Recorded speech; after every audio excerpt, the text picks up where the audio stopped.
వీళ్ళందరూ కూడా ఆ సముద్ర తీరాన వాళ్ళు యుద్ధం చేసిన తర్వాత ఈ రోజంతా యుద్ధం అయిపోయేదంట. 10,000 మందో 1,00,000 మంది అలా చనిపోయిన తర్వాత ఏమవుతుంది అంటే వీళ్ళు వచ్చి మళ్ళీ ఒకే దగ్గర వంట చేసుకొని అందరు ఒకే దగ్గర తినేవారు. అయితే చూడండి, అంటే మనము ఏమనుకుంటాము అని అంటే ఇప్పుడు చంపినటువంటి శవాలన్నీ ఎవరు తీయాలి చెప్పండి ఒకసారి ఎప్పుడైనా ఆలోచించారా?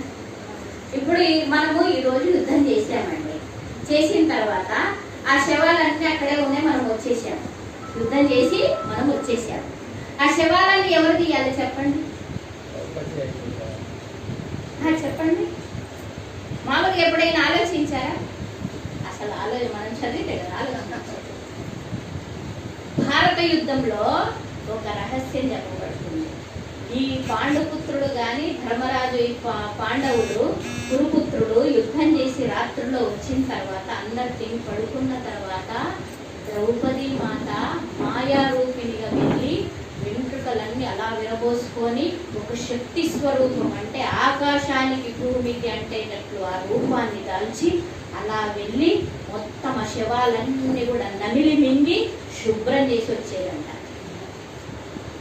వీళ్ళందరూ కూడా ఆ సముద్ర తీరాన వాళ్ళు యుద్ధం చేసిన తర్వాత ఈ రోజంతా యుద్ధం అయిపోయేదంట. 10,000 మందో 1,00,000 మంది అలా చనిపోయిన తర్వాత ఏమవుతుంది అంటే వీళ్ళు వచ్చి మళ్ళీ ఒకే దగ్గర వంట చేసుకొని అందరు ఒకే దగ్గర తినేవారు.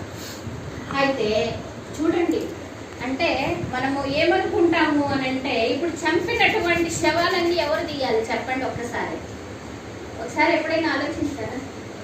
ఇప్పుడు మనము ఈ రోజు యుద్ధం చేసామండి, చేసిన తర్వాత ఆ శవాలన్నీ అక్కడే ఉన్నాయి, మనం వచ్చేసాము. యుద్ధం చేసి మనం వచ్చేసాము. ఆ శవాలన్నీ ఎవరు తీయాలి చెప్పండి?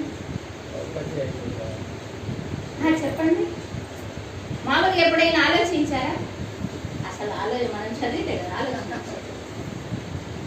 భారత యుద్ధంలో ఒక రహస్యం చెప్పబడుతుంది.